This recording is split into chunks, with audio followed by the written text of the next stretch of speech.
Em meio a uma gala brilhante em ouro preto, o luxo e a alegria se apagaram de repente. Por um mínimo deslize, o empresário mais poderoso da cidade explodiu em fúria. Seus gritos ecoaram. Ele arrastou sua esposa grávida pelo braço até o centro do salão. Diante do olhar de todos, levantou um chicote de couro e o descarregou sobre ela com fúria, sem se importar com o escândalo ou com o filho que ela carregava no ventre. O silêncio se tornou insuportável. Os convidados tremiam. Ninguém se atrevia a intervir. Até que, da penumbra, um homem de poder verdadeiro deu um passo à frente. Sua simples presença mudou o ar. O que aconteceu depois marcou um antes e um depois. A noite de primavera em Ouro Preto reunia a nata da cidade no Palácio das Artes. Clara Fernandes chegou com passos lentos, uma mão apoiada em seu ventre de 7 meses e a outra segurando sua bolsa. Seu vestido era simples, mas ela o vestia com dignidade. Cumprimentou educadamente alguns conhecidos e procurou um canto discreto onde pudesse se sentar sem chamar a atenção. Em seus olhos se refletia cansaço e solidão, embora ela se esforçasse para manter a compostura. Lembrou-se da voz de sua mãe, que tantas vezes lhe havia repetido na infância. A dignidade nunca se negocia, filha. Aquela frase se cravou em sua mente como um lembrete do que ela deveria sustentar, mesmo em momentos de humilhação. Enquanto ouvia o murmúrio de conversas e via os convidados brindarem, ela acariciava seu ventre em um gesto instintivo de proteção e amor pelo filho que estava a caminho. O objetivo de Clara era simples: resistir à noite sem sobressaltos e voltar logo para casa. Sabia que para Alexandre Torres, seu marido, a aparência era tudo, e ela não queria lhe dar motivos para se incomodar. Na sala se respirava um ar festivo, próprio das noites primaveris, com convidados elegantes de Ouro Preto que comentavam negócios, política local e os preparativos da próxima Semana Santa. Clara tentava se integrar, embora se sentisse alheia a esse mundo de ostentação. Na gala estavam Alexandre e sua jovem acompanhante, Lúcia Vargas. Alexandre se mostrava como sempre, arrogante, altivo, convencido de que a sala girava ao seu redor. Lúcia o seguia de perto, rindo de cada uma de suas piadas e posando como se buscasse ser reconhecida. Clara permanecia em seu canto, observando com uma mistura de tristeza e serenidade, evitando que a ferida se mostrasse em seu rosto. Os fatos se desenrolaram com lentidão, mas cada gesto era evidente. Alexandre entrou tarde, cumprimentando a todos com aquele sorriso que não chegava aos olhos. Ele segurou a mão de Lúcia e a apresentou como colaboradora de um projeto cultural, embora a proximidade entre os dois não deixasse dúvidas. Os convidados cochichavam, alguns com desconforto, outros com curiosidade mórbida. Clara abaixou o olhar, como se buscasse refúgio no chão, mas a dor era visível no tremor de seus lábios. No meio do evento, Alexandre se aproximou de Clara com Lúcia grudada em seu braço. Perguntou-lhe com um tom frio como ela se sentia, e sem esperar por uma resposta, continuou a conversar com os outros, como se ela fosse invisível. Lúcia, com voz suave, mas carregada de ironia, lançou um comentário insinuando que Clara devia estar cansada e que o melhor seria que ela descansasse. A sala se encheu de um silêncio incômodo, quebrado por algumas risadas forçadas. Clara respirou fundo, acariciou seu ventre e respondeu com educação, sem cair em provocações. O clímax da situação ocorreu quando Lúcia, rindo com exagero, se inclinou para Alexandre e apoiou a mão em seu ombro. O gesto, feito à vista de todos, foi uma bofetada simbólica para Clara. Em seus olhos apareceu o brilho da humilhação contida. Manteve-se firme, não chorou, não fez um escândalo. Apenas se agarrou com força à ideia de que precisava suportar mais um pouco pelo bem de seu filho. Clara baixou a vista para sua taça trêmula, sem saber que em poucos minutos ocorreria um acidente que mudaria a noite. Umas gotas de vinho caíram sobre a jaqueta branca de Alexandre e a sala inteira ficou em silêncio. Clara havia sentido o tremor em suas mãos antes que acontecesse. Havia tentado segurar a taça com firmeza, mas o peso da gravidez e a tensão acumulada a traíram. Os convidados ficaram olhando para o pequeno acidente como se fosse um crime. Alexandre cerrou a mandíbula e seu olhar se cravou em Clara com fúria contida. Ela se lembrou de imediato de todas as vezes em casa quando ele havia gritado com ela por ninharias. "Você sempre me envergonha", ecoou em sua memória como um eco doloroso. O objetivo de Clara naquela noite era não chamar a atenção, mas já era tarde demais. Alexandre aproveitou a ocasião para expor sua raiva. Tomou-a pelo braço com brutalidade, arrastando-a para o centro do salão, enquanto Lúcia sorria com escárnio. O salão principal do Palácio das Artes, iluminado e cheio de vitrines com peças antigas, se transformou em um palco de humilhação. Os presentes, que um minuto antes falavam de negócios e festas, ficaram em silêncio absoluto, desconfortáveis com o que viam. Clara se sentiu nua diante daqueles olhares. O coração lhe batia forte, e ela tentava se desculpar, murmurando que havia sido um acidente. Mas Alexandre não a ouvia. Seus olhos buscavam demonstrar poder. Sua voz se elevou para que todos pudessem ouvi-lo. "Você sempre estraga tudo, Clara", ele gritou, e esse grito percorreu a sala com um fio de vergonha. Alguns convidados desviaram o olhar, outros cochichavam. Lúcia cruzou os braços, desfrutando da cena como quem assiste a uma peça de teatro. No meio daquele ambiente sufocante, Clara tentou recuperar o fôlego. Quis soltar seu braço, mas Alexandre a segurava com mais força. Os nervos a faziam tremer, não apenas pelo medo dele, mas pela certeza de que o bebê sentia aquela tensão. Ela fechou os olhos por um instante, suplicando por calma interior, enquanto os murmúrios cresciam ao redor. Um político conhecido tossiu para quebrar a tensão, mas ninguém se atreveu a intervir. A pressão social, o medo de enfrentar Alexandre, pesava mais que a compaixão por Clara. A sequência se tornou insuportável. Alexandre se inclinou para o ouvido dela e disse em voz baixa que aquela tolice não ficaria sem consequências. Clara estremeceu e tentou pedir-lhe que se acalmasse, mas ele não ouvia razões. Nesse momento, vários fotógrafos aproveitaram para tirar fotos discretas. Sabiam que ali havia uma manchete. Clara sentiu que sua vida se transformava em um espetáculo, e essa ideia lhe causou uma mistura de raiva e tristeza. O clímax chegou quando Alexandre, sem medir seus atos, estendeu a mão em direção a uma vitrine próxima. Ali havia um chicote antigo, parte da exposição. Ele o pegou com um gesto decidido e o levantou como se fosse um símbolo de autoridade. O murmúrio da sala se congelou. Ninguém respirou. Clara abriu os olhos de repente e um calafrio percorreu sua espinha. Nunca antes ela havia visto Alexandre ir tão longe em público. Ela sentiu que suas pernas falhavam e, com um movimento instintivo, abraçou o ventre. Os convidados observaram a cena, incapazes de se mover, presos entre a incredulidade e o medo. Alexandre desfrutava do silêncio. Ele gostava de sentir que todos o olhavam, embora fosse por um motivo tão sombrio. Lúcia deu um passo para trás, surpresa com a ousadia, mas não disse nada.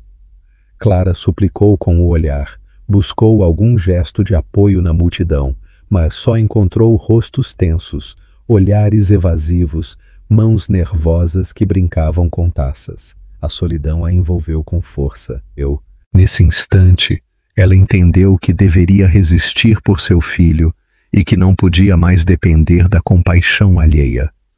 A tensão cresceu até o ponto de ser insuportável. Alexandre levantou o chicote um pouco mais, e a ameaça se tornou real. Clara sentiu que a vergonha se transformava em uma dor mais profunda que qualquer golpe físico. O silêncio se prolongou, denso, até que alguém no canto deixou escapar um suspiro audível. A música havia parado há muito tempo, e a orquestra esperava sem saber como reagir. Clara abaixou a cabeça. Seus lábios tremiam, mas ela decidiu não chorar. Sabia que se o fizesse, Alexandre venceria. Manteve-se de pé com a dignidade que lhe restava. Embora as lágrimas queimassem atrás de suas pálpebras, ela prometeu a si mesma que aquela noite marcaria um antes e um depois. Seu corpo podia estar prisioneiro, mas seu espírito não estaria. A sala inteira prendeu a respiração.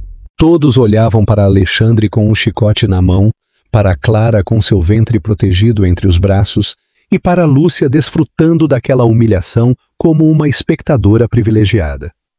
O silêncio se tornou insuportável, e esse mesmo silêncio preparava o terreno para o que viria. De uma vitrine próxima, Alexandre pegou o chicote antigo de exibição e o levantou diante de todos.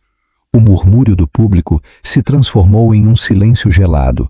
O som do couro cortou o ar como um trovão, e Clara se encolheu instintivamente, abraçando seu ventre como se seus braços pudessem formar um escudo contra a dor. Alexandre havia descarregado o primeiro golpe sem pensar em nada além de sua fúria, e o eco ressoou em cada canto do salão. Os convidados prenderam a respiração, incapazes de reagir, presos entre o medo e a vergonha de presenciar o que jamais deveria ocorrer em um lugar público. A música havia parado de repente, e a única coisa que enchia a sala era o silêncio quebrado pelo gemido abafado de Clara. Em sua mente apareceu, como um relâmpago, a voz de seu pai Renato, que tantas vezes lhe havia repetido na oficina. Nunca abaixe a cabeça, Clara, mesmo quando o mundo quiser te esmagar. Essas palavras, guardadas como um tesouro, foram a única coisa que a impediu de cair no chão. Ela as repetiu em silêncio enquanto o chicote caía uma segunda vez e suas costas se arqueavam de dor. Ela não queria que Alexandre visse sua derrota. Não queria que o bebê sentisse que ela se rendia. O propósito daquele momento para Clara era resistir, aguentar de pé, mesmo que por um fio. Sabia que Alexandre buscava mostrar domínio, não apenas sobre ela, mas diante de todos. O que ele precisava era exibir seu poder e seu controle, e isso doía mais que os próprios golpes. Clara tremia, mas seu olhar buscou na multidão, esperando que alguém, qualquer um, interviesse. Viu senhoras desviando os olhos, homens que fingiam conversar entre si, Lúcia desfrutando da humilhação com um sorriso envenenado. A solidão se cravou nela como uma faca e ela compreendeu que estava sozinha no meio de tanta gente.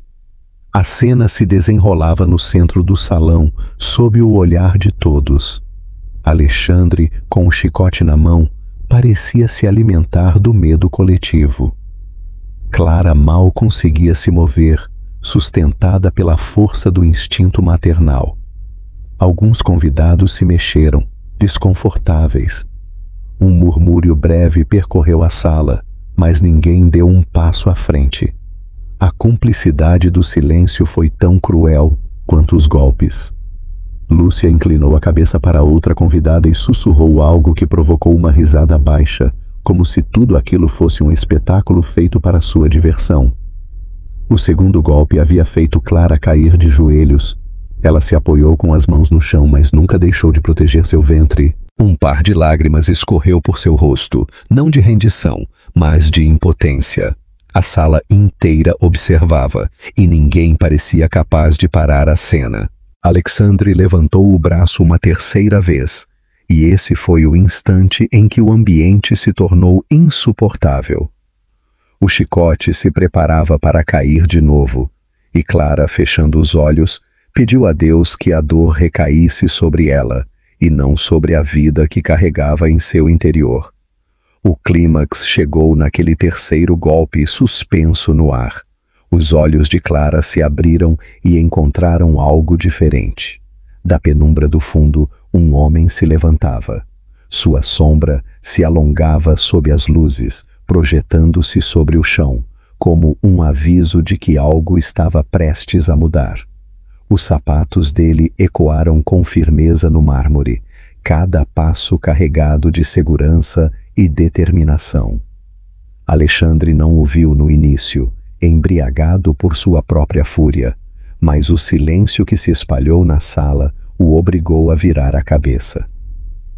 O homem era Mateus Serpa, elegante, sereno, com um porte que impunha respeito. Havia estado observando desde o início da noite, em silêncio, sem intervir. Agora, sua paciência havia chegado ao limite. Clara o viu avançar e sentiu uma faísca de esperança que quase a fez perder o equilíbrio. Ela não conhecia totalmente aquele homem, mas em seus olhos percebeu algo diferente da indiferença. Havia firmeza, havia convicção. Os convidados começaram a murmurar com mais força. Alguns se afastaram discretamente para abrir caminho, outros o olhavam com alívio contido. Alexandre cerrou os dentes e levantou o chicote novamente, disposto a não ceder a ninguém. Mas quando Mateus se aproximou o suficiente, a tensão se tornou insuportável. Ninguém se mexia, ninguém respirava. Clara, ainda no chão, se agarrou à voz de seu pai em sua memória e ao pressentimento de que, finalmente, alguém colocaria um limite. O cliffhanger se desenhou com clareza naquele instante. A sombra de Mateus se projetava sobre Alexandre e Clara, e o ar no Palácio das Artes mudou imediatamente. A calma antes da tempestade se transformou na certeza de que o impensável estava para acontecer. Quando todos se calaram, uma única voz ecoou no salão. "Chega!" O grito foi profundo, firme, sem precisar se elevar demais para se impor sobre o silêncio que dominava a sala. Clara, ainda no chão, sentiu como essa voz rompia a prisão invisível que a mantinha afundada na humilhação. Levantou a vista e reconheceu o homem que havia se mantido afastado a noite toda. Era o mesmo que a havia observado da penumbra, com a calma de quem avalia antes de agir. Agora, ele caminhava para o centro. Seus passos medidos ressoavam com força no mármore. Na memória de Clara, voltou a imagem fugaz dele, sentado no canto. Ela havia sentido seus olhos nela, um olhar diferente, livre de escárnio ou indiferença. Agora, ela compreendia por que ele havia esperado tanto. Ele sabia escolher o momento. Alexandre virou o rosto para o intruso e o recebeu com uma gargalhada irônica. "E quem você pensa que é?" perguntou com uma voz carregada de desprezo. A resposta veio serena, grave, sem tremer. "Sou alguém que não tolera abusos diante de inocentes." A frase caiu sobre todos como um golpe invisível que devolveu o ar aos pulmões dos presentes. O objetivo daquele momento não era apenas enfrentar Alexandre, era marcar um limite. Clara compreendeu isso imediatamente. Alexandre buscava impor medo e controle, mas aquele homem, Mateus Serpa, não o permitia. Ele não elevou a voz mais do que o necessário. Não precisou de gestos grandiosos. Sua presença bastava para que a atenção se deslocasse para outro foco. O salão, que até então havia sido um palco de humilhação, se transformou em um ringue silencioso entre dois homens. Alexandre, com o chicote na mão, suava raiva e orgulho. Mateus avançava devagar, sem desviar o olhar de Clara. Ela tentava se levantar. Seus joelhos tremiam, mas ela não queria parecer derrotada. Lúcia observava de lado, confusa pela repentina interrupção. Seu sorriso, até então zombeteiro, vacilou. A progressão da cena foi implacável. Alexandre levantou o chicote novamente, disposto a reafirmar seu domínio. Quis mostrar que ninguém podia detê-lo em público, que seu poder era absoluto. Mas Mateus deu um passo firme e, no instante em que o braço de Alexandre descia, segurou seu pulso com uma força serena, mas inquestionável. O couro não atingiu Clara. A mão de Mateus o havia impedido. Um murmúrio percorreu o salão, como se todos despertassem de um torpor. Alexandre tentou se libertar, rosnando de raiva. Me solte! Você não sabe com quem está se metendo. Mateus, sem levantar a voz, respondeu. Eu sei exatamente com quem. E sei também que ninguém aqui deveria calar diante do que você acaba de fazer. A calma de suas palavras contrastava com a violência de Alexandre, e esse contraste o enfraquecia mais do que qualquer grito. Clara, ainda tremendo, olhava a cena com uma mistura de alívio e medo. Pela primeira vez em muito tempo, alguém se interpunha entre ela e seu algoz. O clímax chegou quando Alexandre tentou empurrar Mateus. Mas o empresário se manteve firme. Ele não precisou bater nem elevar o tom. Apenas apertou um pouco mais o pulso de Alexandre e o olhou nos olhos, obrigando-o a entender que havia encontrado um limite. O chicote caiu no chão com um som seco que ecoou nos ouvidos de todos. Ninguém se moveu, ninguém respirou. A tensão era insuportável e a imagem ficou gravada em cada convidado. De repente, um clique quebrou o silêncio. Uma câmera havia disparado. A imprensa, sempre atenta, já tinha a foto que mostraria no dia seguinte. O poderoso Alexandre Torres, parado em pleno ato de violência, confrontado por outro homem diante de dezenas de testemunhas. Esse instante seria o princípio do fim de sua reputação. O cliffhanger se desenhou no ar com clareza. Alexandre olhava ao redor, furioso, consciente de que havia perdido o controle. Mateus mantinha a calma, segurando seu pulso ainda, sem a necessidade de violência excessiva. Clara, do chão, entendia que tudo mudaria a partir daquele momento. O silêncio havia sido quebrado. O escândalo já não podia mais ser escondido. Naquela mesma noite, quando as luzes do Palácio das Artes ficaram para trás, Clara voltou para seu apartamento em um bairro mais simples, com o coração apertado e o corpo exausto. Caminhava devagar, segurando seu ventre como se temesse que qualquer movimento brusco pudesse quebrar a frágil calma que ela tentava recuperar. A cena da gala se repetia em sua mente. Os gritos de Alexandre, as risadas de Lúcia e o silêncio cúmplice dos convidados. Tudo isso pesava mais que a dor física. Ao fechar a porta de sua casa, sentiu que as paredes a esmagariam. Não havia luxo nem testemunhas.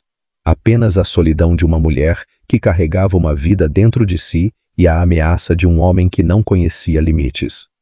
As palavras de Mateus ainda ecoavam em seu interior. Você não está mais sozinha.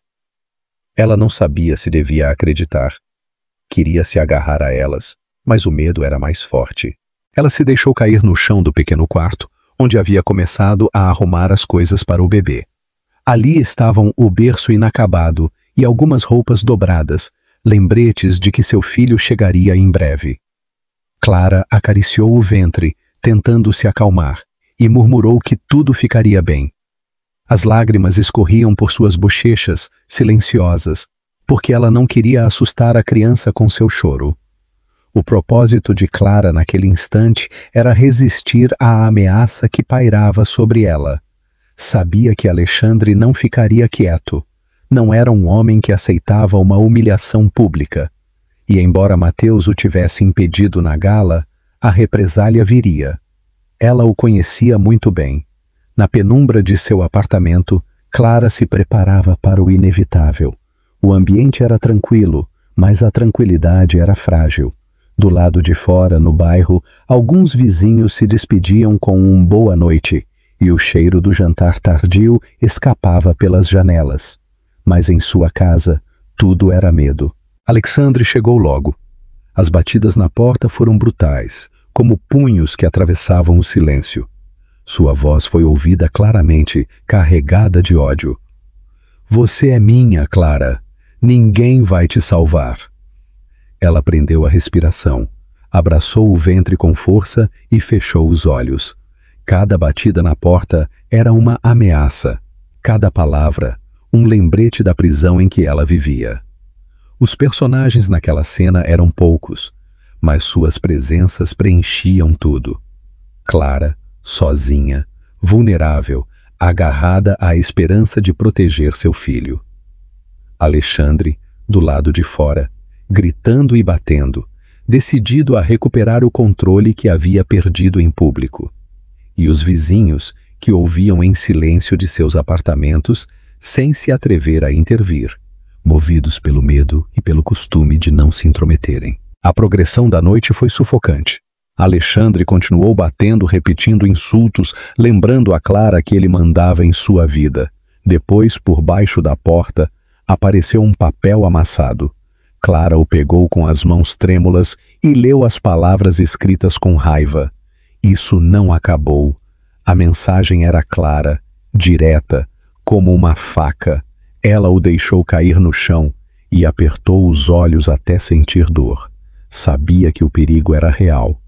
O clímax da cena chegou quando as batidas pararam e o silêncio voltou de repente. Alexandre não estava mais do outro lado, mas sua ameaça continuava lá dentro. Clara permaneceu sentada no chão, abraçada a si mesma, sem saber se devia se sentir aliviada ou mais aterrorizada. A ausência de barulho não era paz. Era a certeza de que ele voltaria a qualquer momento, de que a ameaça permanecia como uma sombra permanente. Então, o inesperado aconteceu.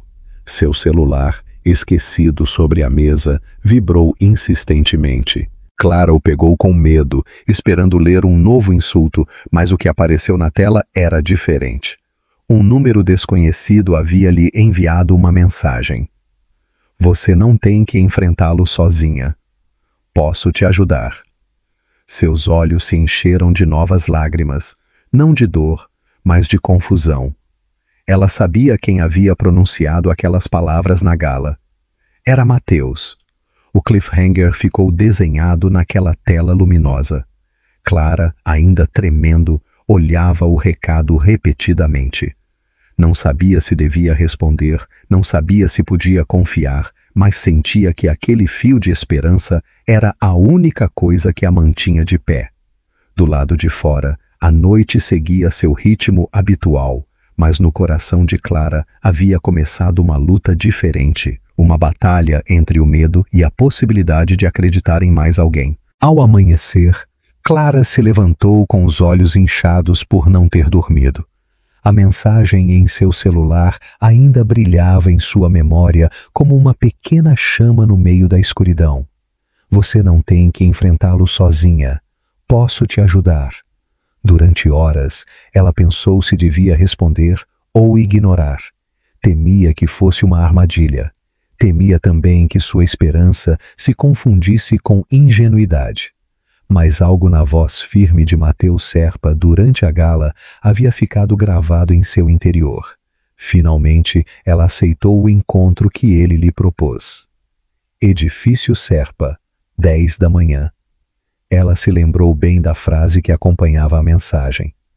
Eu tenho uma dívida com a sua família. Chegou a hora de pagá-la. Clara não entendia que vínculo aquele homem poderia ter com seu pai Renato, falecido há anos. Mas a menção a ele a sacudiu por dentro. Seu pai havia sido um homem simples, um mecânico, que trabalhava com as mãos limpas de corrupção e um coração cheio de generosidade. Ela não conseguia imaginar como um empresário poderoso como Mateus poderia dever-lhe algo. Ainda assim, a promessa despertou curiosidade e medo ao mesmo tempo. O objetivo de Clara, naquela manhã, era descobrir a verdade. Ela não buscava dinheiro nem proteção superficial. Queria entender o que havia por trás daquelas palavras e se realmente podia confiar naquele homem. Sabia que arriscava muito ao ir, mas também sabia que seu silêncio a mantinha presa à ameaça de Alexandre. Quando chegou ao edifício moderno em Ouro Preto, se sentiu deslocada. Havia secretárias se movendo com eficiência, homens e mulheres de terno conversando sobre reuniões e números. Clara usava um vestido de maternidade simples, e cada passo parecia marcar a diferença entre seu mundo e aquele ambiente. Mas ao entrar no escritório de Mateus, algo mudou. Ele se levantou com serenidade, sorriu com respeito e lhe disse: "Obrigado por ter vindo." Os personagens presentes eram apenas dois, mas o encontro deles estava carregado de significado.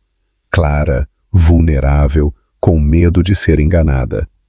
E Mateus, um homem maduro, firme, que não buscava impressionar, mas sim falar com clareza.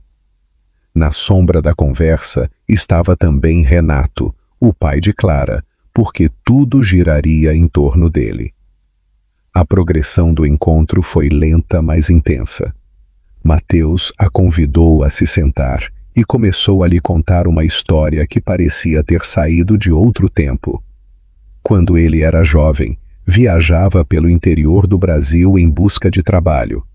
Uma noite, em uma estrada em Minas Gerais, ele ficou sem forças, com fome e perdido. Ninguém lhe ofereceu ajuda até que um homem parou seu carro velho e o levou para casa. "Aquele homem", disse Mateus com a voz embargada, "foi Renato Fernandes." Clara abriu os olhos com surpresa. Seu pai nunca havia lhe contado. Para ela, Renato sempre havia sido generoso com os vizinhos, mas ela não sabia que sua bondade também havia marcado a vida de um jovem desconhecido. Mateus explicou que aquele gesto lhe deu o impulso necessário para continuar a estudar, trabalhar e construir tudo o que tinha agora. "Seu pai salvou minha vida", disse, e suas palavras ressoaram no escritório com uma força impossível de ignorar. O clímax da conversa chegou quando Mateus confessou que há anos buscava uma maneira de honrar aquela dívida. Havia tentado entrar em contato com Renato, mas a notícia de seu falecimento o impediu. Ao ver Clara na gala, maltratada por Alexandre, ele entendeu que havia chegado o momento.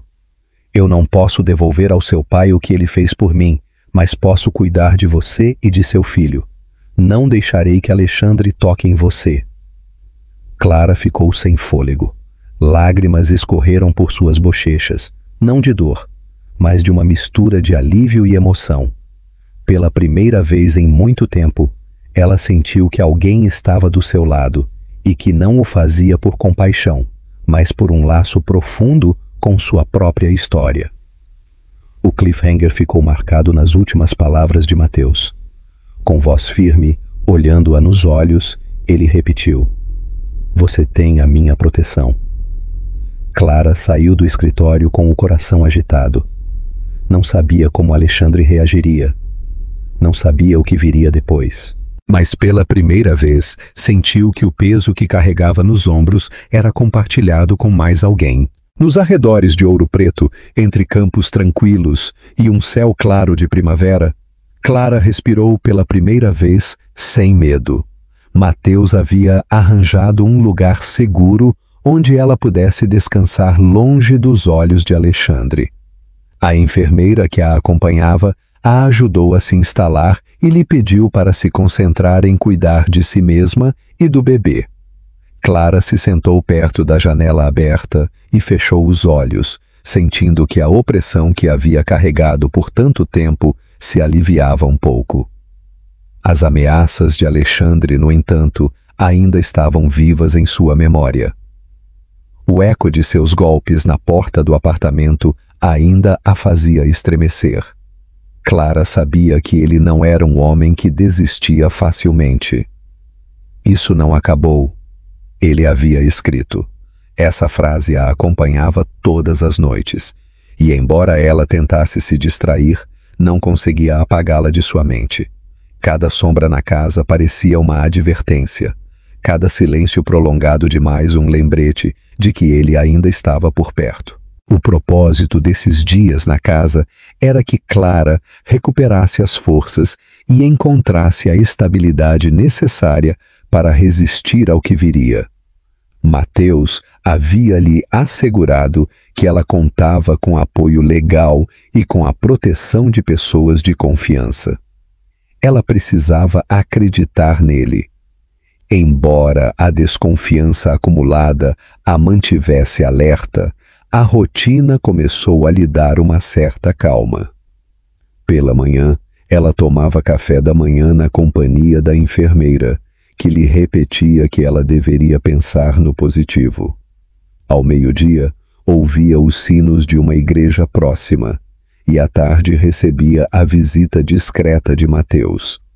Ele falava pouco de negócios ou poder.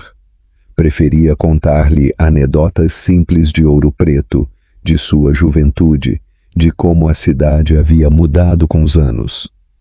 Clara o ouvia em silêncio, tentando se acostumar com a ideia de que alguém se preocupava com ela sem esperar nada em troca. Nessas conversas, Clara começou a recuperar uma faísca de confiança. Sorria timidamente e acariciava seu ventre com ternura. O bebê se movia com mais força, como se respondesse a essa nova energia. A enfermeira, ao vê-la mais tranquila, lhe disse um dia: "Seu filho merece te ver forte." Essas palavras a marcaram. Clara entendeu que não podia continuar pensando apenas em sobreviver. Ela deveria pensar também em dar a seu filho uma vida digna. O clímax de sua estadia chegou em uma tarde em que ela decidiu se olhar no espelho com atenção. Ela vestiu uma roupa verde que havia guardado sem usar, e ao ver seu reflexo, não encontrou a mulher derrotada da gala. Viu uma mãe disposta a defender o que carregava dentro de si. Seus olhos ainda estavam cansados, mas havia neles uma firmeza diferente. Ela tocou o próprio rosto e soltou um suspiro profundo, como se libertasse uma carga antiga. A calma durou pouco. No dia seguinte, quando a enfermeira foi verificar a caixa de correio da casa, encontrou um envelope endereçado a Clara. Ela o abriu com as mãos trêmulas. Dentro, havia uma fotografia sua, tirada secretamente de longe, enquanto ela estava no jardim da casa segura. No verso, com letras vermelhas, alguém havia escrito: "Estou te observando." Clara sentiu um calafrio que gelou seu sangue. Alexandre a havia encontrado. O cliffhanger daquele momento foi devastador. Clara entendeu que nem mesmo naquele refúgio ela estava completamente a salvo. As palavras de Mateus sobre a proteção ganharam agora um novo peso. Ela deveria decidir se continuaria se escondendo ou se finalmente daria o passo de enfrentar Alexandre em público. Enquanto as procissões da Semana Santa percorriam Ouro Preto com tambores, incenso e passos solenes, Clara se preparava para um processo diferente, o da verdade. No escritório de advogados na Praça Tiradentes, sentada em frente a uma mesa cheia de pastas, ela sentia que o peso dos anos de silêncio se condensava naqueles documentos. O burburinho da cidade era um contraste com a calma tensa que dominava seu interior. Sabia que estava prestes a dar um passo do qual não haveria retorno. A lembrança das palavras de Mateus a sustentava. Você precisa de algo mais que proteção. Você precisa de justiça. Clara repassava essa frase como se fosse uma oração. Ela havia passado dias na casa segura, ganhando um pouco de confiança, mas agora era diferente. Enfrentar Alexandre nos tribunais significava expor suas feridas ao mundo. Ela olhou para Mateus, sentado ao seu lado, e viu em seus olhos a serenidade de alguém que não recua. O objetivo daquela reunião era preparar a denúncia formal, coletar provas e estruturar um relato sólido. Clara entendia que não bastava com o que havia vivido. Eles precisavam de relatórios médicos, testemunhos de vizinhos, fotografias e o relato do que havia ocorrido na gala. Tudo deveria ser apresentado com precisão.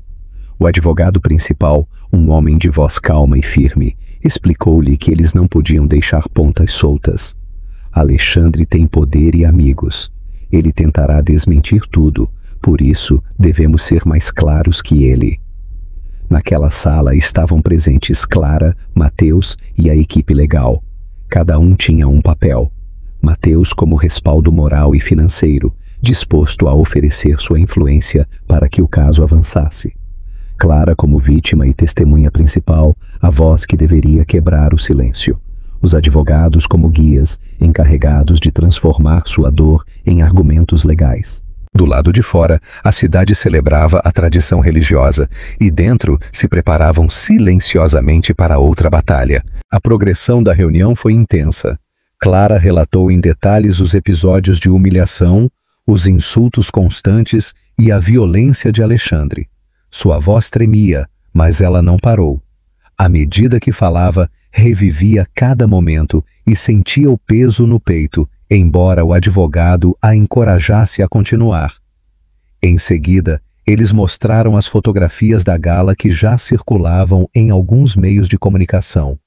Imagens de Alexandre com o chicote na mão, o instante em que Mateus o detinha. Essas provas eram contundentes. Depois, adicionaram os relatórios médicos que confirmavam lesões compatíveis com maus-tratos. Clara hesitou por um instante. Se eu o levar a julgamento, ele virá com mais raiva, ela disse em voz baixa. A sala ficou em silêncio até que Mateus respondeu. É precisamente por isso que devemos tornar isso público. Se tudo ficar às escondidas, ele continuará acreditando que tem poder sobre você. Mas se a cidade ouvir a sua voz, ele não poderá mais se esconder. Essa convicção lhe devolveu um pouco de força. Ela se lembrou de seu pai e de sua insistência em que a verdade, por mais dolorosa que fosse, sempre libertava. O clímax da reunião chegou quando o advogado colocou sobre a mesa uma nova pasta. Dentro, havia provas financeiras que mostravam movimentos irregulares nas contas de Alexandre. Não se tratava apenas de violência doméstica, mas também de corrupção e fraude. Este homem construiu seu império sobre mentiras. Nós temos como provar isso. Clara abriu os olhos com surpresa. Ela não esperava que seu depoimento servisse tão bem para desmascarar essa rede de enganos. Ela compreendeu que sua voz poderia ser a chave que desmascararia não apenas o homem, mas tudo o que ele representava. Com um nó na garganta, ela acariciou seu ventre e respirou fundo. Estou pronta para falar, ela disse com firmeza. Essa frase marcou um antes e um depois. Ela não era apenas uma vítima implorando por proteção. Era uma mãe decidida a garantir um futuro livre para seu filho. O ambiente na sala mudou. Os advogados se olharam com determinação. Mateus colocou uma mão em seu ombro, transmitindo-lhe apoio sem a necessidade de palavras. O cliffhanger ficou desenhado nessa declaração. Clara não retrocederia mais.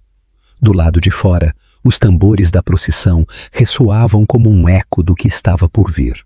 O julgamento seria seu caminho da cruz, mas também a oportunidade de se levantar com dignidade. As escadarias do tribunal estavam lotadas de jornalistas quando Clara apareceu vestida de azul marinho. Ela caminhava devagar, com uma mão sobre o ventre e a outra apoiada no corrimão. Ela não queria tropeçar, não queria mostrar fraqueza. Cada passo era um ato de resistência. As câmeras disparavam incessantemente, capturando sua figura serena. Em sua mente, ressoavam as palavras de seu pai Renato. Faça o bem, mesmo quando ninguém estiver olhando. Essa voz interior lhe dava coragem no meio do burburinho. A lembrança dos dias na casa segura lhe deu força. Lá, ela havia aprendido a respirar sem medo, mas agora era diferente. Aqui, tudo seria decidido. Não se tratava apenas dela, mas também de seu filho e da memória de seu pai. Sabia que Alexandre não se renderia. Ela o conhecia bem. O veria tentar manipular, mentir, até mesmo gritar. Ela estava preparada para ouvir, mas também para falar. O objetivo daquele dia era claro: enfrentar Alexandre com a verdade.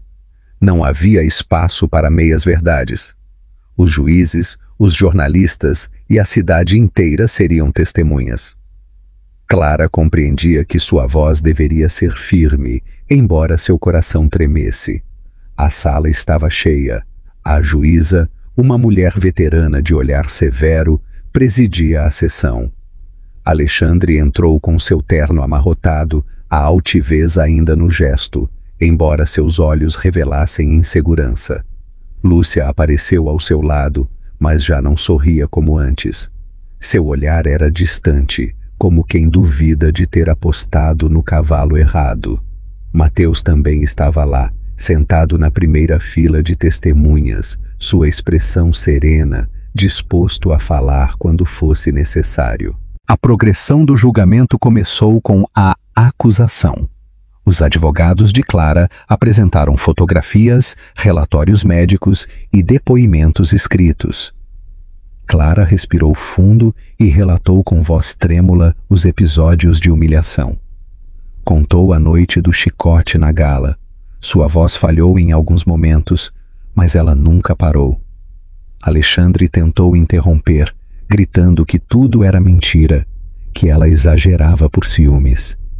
A juíza o silenciou com uma batida seca do martelo. O público murmurava e alguns jornalistas faziam anotações freneticamente. O clímax chegou quando Mateus se levantou para testemunhar. Com voz grave, ele narrou o que havia visto na gala. Confirmou cada detalhe, sem drama, apenas com a autoridade da verdade. Eu o vi. Ninguém merece ser tratado assim. Sua declaração caiu como um peso irrefutável sobre Alexandre, que começou a se agitar em sua cadeira. Clara o olhava de seu assento, sentindo pela primeira vez que a balança podia pender a seu favor. Então, chegou sua vez final. Com lágrimas contidas, ela se levantou e apontou para Alexandre. Você não é meu marido. Você é meu algoz. A sala inteira ficou em silêncio. Essa frase era mais que uma acusação. Era a ruptura definitiva com anos de dor. Alexandre abriu a boca para responder, mas nenhum som saiu. Seu rosto estava desfigurado. A juíza observou a cena e assentiu com seriedade. O cliffhanger se desenhou quando a juíza anunciou que o veredicto seria dado no dia seguinte. O público se levantou, os jornalistas correram para enviar a notícia e Clara voltou a se sentar, exausta, mas firme. Sabia que o desfecho estava próximo, mas também que a espera seria a mais longa de sua vida. Um ano depois, sob os arcos dourados da Praça Tiradentes, Clara já não era a mulher que tremia nas sombras. Havia chegado vestida com elegância simples, segurando seu filho nos braços, caminhando com a calma de quem atravessou a dor e a transformou em força. Os moradores a receberam com saudações calorosas, alguns com lágrimas nos olhos ao vê-la de pé, depois de tudo o que havia ocorrido. Ouro Preto estava em festa, e os sinos da igreja soavam como se acompanhassem seu renascimento. A lembrança do julgamento voltava à sua memória. A juíza declarando Alexandre culpado, a ordem que o proibia de se aproximar dela, e a queda de um homem que havia vivido convencido de ser intocável. Clara pensava na noite em que retornou à sua casa com o documento na mão, chorando não de medo, mas de libertação. Essas lembranças eram agora parte de sua história, não correntes, mas pegadas que a empurravam para a frente. O objetivo daquele dia na Praça Tiradentes era falar em público pela primeira vez como símbolo de esperança. Ela não o fazia por ambição nem por orgulho, mas porque outras mulheres lhe haviam pedido para contar sua experiência. Ela havia recebido cartas e visitas de quem havia sofrido em silêncio e compreendia que sua voz poderia servir para abrir caminhos. Essa responsabilidade ela carregava com humildade, sabendo que não estava sozinha. O palco era simples. Uma plataforma no centro da praça, cadeiras ocupadas por moradores, representantes de associações locais e alguns jornalistas que ainda acompanhavam a história. Mateus estava entre o público, sentado discretamente, observando com respeito. Sua presença era firme, mas nunca invasiva. Clara o olhou por um instante e agradeceu em silêncio seu apoio, consciente de que sem ele nunca teria chegado até ali. Os personagens principais daquele momento eram poucos, mas essenciais. Clara, transformada em referência. Seu filho, Mateus Renato, símbolo da continuidade da vida. Os vizinhos e mulheres que a rodeavam, ansiosos para ouvir suas palavras. E Mateus Serpa, acompanhante silencioso, testemunha de um ciclo que se fechava. A progressão do evento foi emocionante. Uma representante da associação apresentou Clara com a voz comovida. Em seguida, ela se levantou, respirou fundo e começou a falar. Contou o quão difícil havia sido viver no silêncio, a solidão das noites de medo e a importância de se lembrar das palavras de seu pai. Seu discurso não era grandioso, era humano. Ela agradeceu o apoio recebido, mencionou o valor de quem havia estado ao seu lado e encorajou as presentes a não se calarem.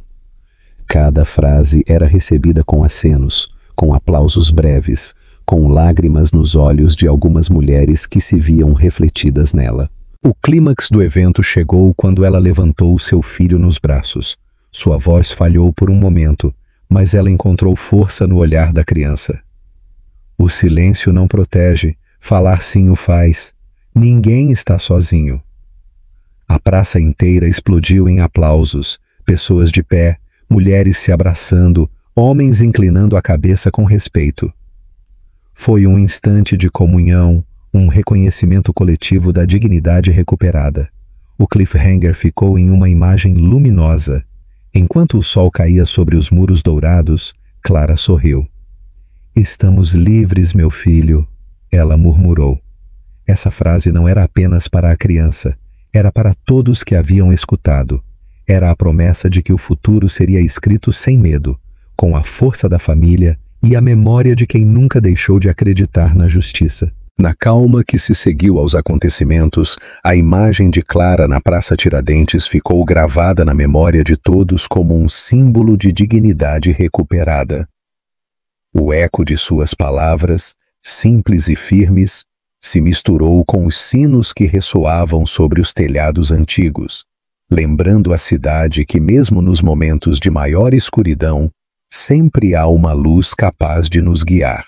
Ao olhar para trás, não era apenas a história de uma mulher enfrentando a violência de seu marido, mas a de uma comunidade que aprendeu a reconhecer o valor da coragem silenciosa e a força das raízes familiares, que não se quebram com facilidade.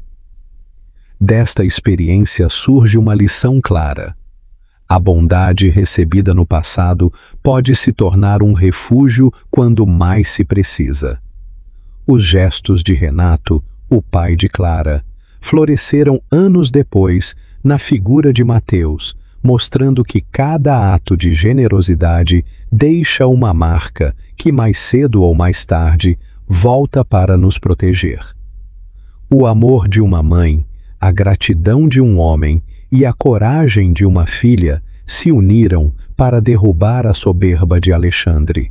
Assim ficou demonstrado que os laços familiares e a solidariedade são capazes de refazer o que parecia quebrado para sempre. Como uma lanterna acesa em uma noite de inverno, um gesto de afeto sincero pode iluminar o caminho de quem acredita ter perdido tudo.